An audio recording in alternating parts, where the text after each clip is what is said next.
The cast of Deadwood consists of literally dozens. The world of Deadwood is so fully formed.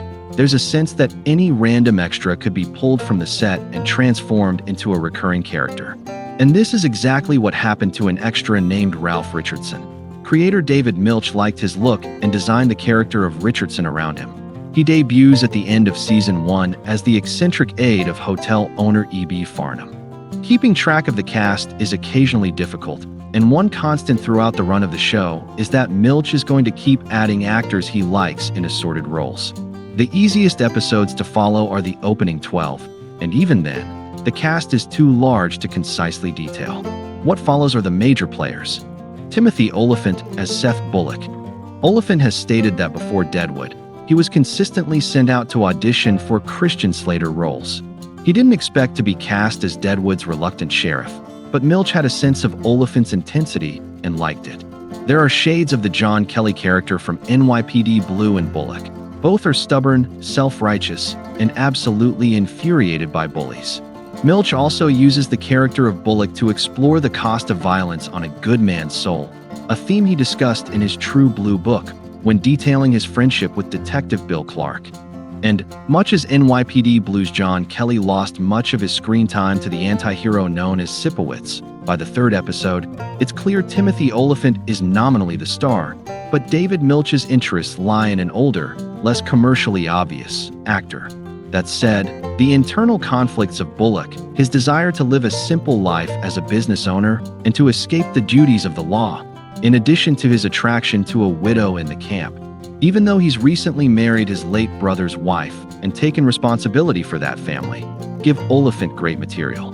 Ian McShane as Al Swearengen. The owner of the Gem Saloon, Al Swearengen literally helped to build Deadwood, arriving in the earliest days of the camp, erecting a saloon to cater to the prospectors, and even after being kicked out of the illegal settlement by the government, returning a year later to oversee his business interests. Milch treats Swearengen as the de facto mayor of Deadwood, a purveyor of spirits who's also actively involved with many of the thefts occurring in and around the camp. I initially assumed the character's name was a pun, based on his predilection for profanity, but there really was an Al Swearengen in Deadwood, and the show's portrayal is apparently pretty close to the real thing. Many of Milch's notions for Al Swearengen were developed earlier with Michael Madsen's character in Big Apple. The concept of a local saloon owner, given to extensive monologues, who has his fingers in numerous illegal activities, but is somehow still a beneficial part of the community. CBS didn't have any patience for the idea, but it's at the heart of Deadwood. Seth Bullock immediately hates Swearengen after their first meeting, when Al casually makes a joke about Seth killing a man, setting the stage for their chaotic relationship in the opening year. The traditional setup of a drama, which would have the morally righteous Bullock deflating another one of Al's schemes each week, is clearly not what Milch is interested in. However, Deadwood is a community. Every man has his place, and they must live together. Powers Booth as Cy Tolliver. The owner of the Bella Union, the more upscale rival of the Gem, Cy Tolliver is often used as a contrast to Al Swearengen. Both have two close confidants, one a stooge and one a prostitute. Both run brothels and games of chance, and both possess a ruthless disregard for human life. And yet, Al Swearengen is the morally complex hero of the series, while Cy Tolliver is consistently a villain. The opening episodes of the series reveal Al does possess some capacity for affection, even if he usually has no idea how to express it, in addition to a basic understanding that what's bad for the camp is bad for his business. Cy, meanwhile, is short-sighted and cruel, even kicking an employee infected with smallpox out of his joint to die in the woods, indifferent if the disease will spread. When Al discovers one of his Johns has smallpox the next day, he immediately summons the community leaders to deal with the issue. Actor Powers Booth was HBO's preferred choice to play Al Swearengen, while Milch pushed for Ed O'Neill, but he grew sick shortly before the pilot was shot. Ian McShane was cast at the last moment for the Swearengen role, and Booth was promised a new part whenever he was healthy enough to return to work. This info has led some to believe the Cy Tolliver character was too late in addition to the series, explaining why Cy is always around, but rarely alters the trajectory of the stories. The late episodes of Season 1 have Cy plotting to turn the camp against the Chinatown residents, in the hopes of picking up some cheap real estate after the quote Celestials have been run off.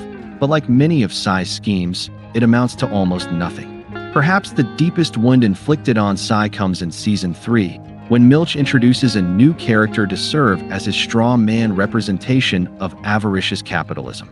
Even if this character never lived up to his potential, Powers Booth is amazing in every scene. He has the best voice of all the cast members, and plays the part of a civilized thug with such self-confidence. You get the sense that he loved this role. Kim Dickens as Joni Stubbs. Loosely based on real-life Madame Dora Dufran, Joni Stubbs is the hostess of the Bella Union, and perhaps the true love of Cy Tolliver's life. The exact nature of Cy and Joni's relationship is never fully revealed. We do know that they have a history that goes back years, and that as much as Cy claims to care for her, he's capable of treating the gentle, almost innocent Joni with horrible cruelty. It's implied that Cy resents Joni because he knows she can never truly love him, possibly because she sees in Cy the father who sold her into prostitution as a child. It's also an open secret that Joni has become involved with some of the girls in her employ. This seems to simultaneously amuse and anger Cy. Joni's role in the first season is minimal, but her scenes leave an impression, and her significance steadily grows as the series unfolds. Keith Carradine as Wild Bill Hickok. The real-life tale of Wild Bill's final days is faithfully recreated on the series, as the Western legend has traveled to Deadwood ostensibly to mine gold, but in practice, to drink, play cards, and escape the myth that surrounds his name. One of the finest performances of the series belongs to Carradine's Hickok, as he finds himself the target of awe, ire, or simple ridicule from almost everyone he meets. Wild Bill was one of the nation's first celebrities, the lawman made famous by the possibly exaggerated stories he told to eager reporters. Based on his brief, disastrous attempt at stage acting, though, it's assumed Wild Bill was never entirely comfortable with attention from the public, possessing too much dignity to allow himself to become a caricature. Just as Milch's characterization of Seth Bullock explores the theme of violence and its damage to the soul, Wild Bill is shown as a wounded man, carrying an unspoken burden that no one in his entourage understands. The story of Wild Bill's death is taken from historical accounts, right down to the name of the saloon and the words spoken by his killer, although Milch's take on the story is unique. The mystery of why Wild Bill would sit with his back to the door during a poker game, aware he was perpetually a target of anyone looking to make a name, has lingered for years. One popular theory states Bill actually suggested that someone else take his seat, but his celebrity had diminished so much by this point, no one bothered to listen to him. Milch instead paints Wild Bill's death as a passive suicide. He pauses, then lowers himself into the waiting chair. After a moment's grim arithmetic, he reaches his verdict. Wild Bill clocked what was coming a mile off and walked right into it. As mentioned earlier, the introductory episodes of Deadwood can be an acquired taste, but Keith Carradine's performance of Hickok would draw in even a casual viewer. Deadwood has almost no interest in traditional Western conventions, and the death of Wild Bill is very likely a symbolic statement about the show's intentions. But as the classic Western hero, Keith Carradine is perfect in this role. Carradine is given one of the starkest examples of Milch dialogue ever and delivers it perfectly. "Can you let me go to hell the way I want to?" Wild Bill asks his friend Charlie Utter, hours before his death. Robin Weigert as Calamity Jane. The character of Jane is only obliquely referred to as Calamity Jane, perhaps once during the entire run of the series. Actress Robin Weigert received much of the show's critical attention after its debut, with her portrayal of Wild Bill's vulgar sidekick, who hides her intense sensitivity behind a comically harsh facade. After the death of her friend and the end of her days serving as a scout for the legendary General Custer, Jane finds herself rudderless in Deadwood. Like many of Milch's characters, this means Jane will drink herself stupid, but also on occasion find the inner strength to reach out and connect with others in the community. The arc that has Jane sobering up during the smallpox crisis and nursing the afflicted, but then tossing it all away because she can't ever let go of the bottle, is genuinely touching. Yet Robin Weigert's drunk voice, which is how around 90% of Jane's lines are delivered, might be difficult for viewers to tolerate. Molly Parker as Alma Garrett. Commonly referred to as the Widow Garrett. Alma is the young wife of a wealthy claims seeker who finds himself swindled by Owl's swear engine in the pilot.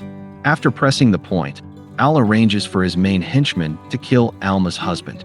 Owl assumes the recently widowed Alma Garrett will sell the gold claim for a song, due to her mourning and her not exactly secret addiction to opium. Alma goes through a startling transition throughout Season 1, however, kicking her drug habit, with the secret aid of Owl's main prostitute Trixie, and seeing through the schemes of Owl's swear engine and his proxy, E.B. Farnham.